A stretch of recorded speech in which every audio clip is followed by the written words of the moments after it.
Hello, Western Civ 104. Welcome to week 12.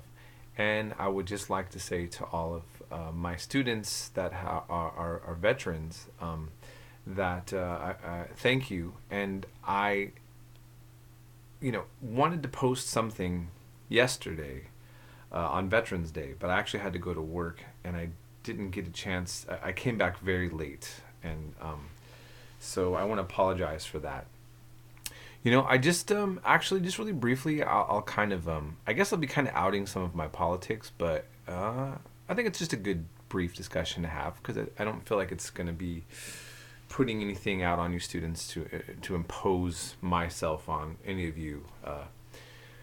So I have mainly I've protested many U.S. wars and I have been very critical of U.S. foreign policy. Actually, many countries' foreign policies. But I've never been, well, I shouldn't say never. That's another topic. I've evolved in many different ways, but as I've been active politically, I'm not a pacifist. So I believe that we should have a military and people to be able to protect our nation. I'm just very conservative, if you want to use that word, or picky about what I think is the right or wrong time to utilize a military or to use military action on something. And I've been fortunate that most of my friends and of my former students that have been in the military have understood that. We've had an understanding where that I'm appreciating them and they respect my opinion. Sometimes they've agreed with me, and other times they politely disagree. And there's something kind of beautiful in that, right? So, and also I taught Army GRTC as a substitute teacher for a few months. And so, yeah, my legacy within this context of anti-war and working with and my views about the military and veterans is one could say a little bit complex, but I'm being honest. So I want to say that my appreciation is genuine and sincere, and it's also within the context of this. I think this is something that that all of us need to think about.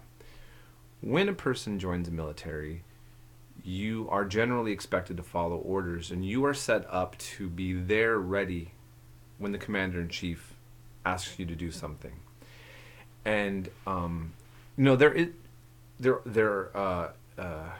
we have the Geneva Conventions, so that exists, but ultimately you are following orders, and that's what you're set up to do. We as citizens of a representative government are not in the military. That means that when it comes to political ideas or decisions that the commander-in-chief is going to make, we have the right, if not the obligation, to express support or criticism of those decisions.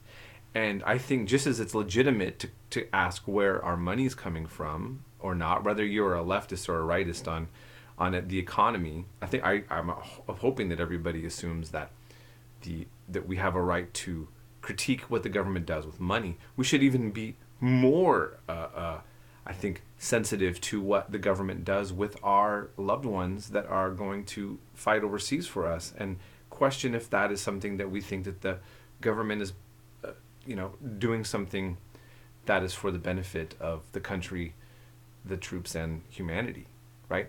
I have a right, and I think that's sound. So that's my opinion. That's my take and feel about this. And again, if if anybody has any criticism of that, that's legitimate as well. I wasn't trying to impose my views. I just wanted to make sure that my genuine, my thoughts and feelings about what happened, the reflection of Veterans Day, where it's all at within context to myself, my life, and my views. So, having said that, we are dealing with the Renaissance. We're dealing with Machiavelli. I have a lot of documentaries that we're watching. Recently, I've been having some difficulty with sometimes having videos censored or pulled down YouTube has been going through, things about copyright and all this stuff. I'm hoping that we can finish the semester with no more complications with that. If you get to a video and it's blocked, that's obviously not your fault. But if it's a video that is central to like this, in this case where Machiavelli is something that I really want us to learn about, if that video gets removed, I'm going to find another one, or I'm going to make one. So you can't just skip it and tell me that there's no video and then not do any notes on it and consider yourself in the clear. I want you to text me right away and tell me, Mr. Pollock, this video is down or it's been removed. And then I will fix that as soon as possible. That's how this is going to work, okay? So, I'm going to be in Canada, but I will be working on the internet, and I will be grading a little bit slower this week, but I will still be working. So, actually, don't text me while I'm in Canada.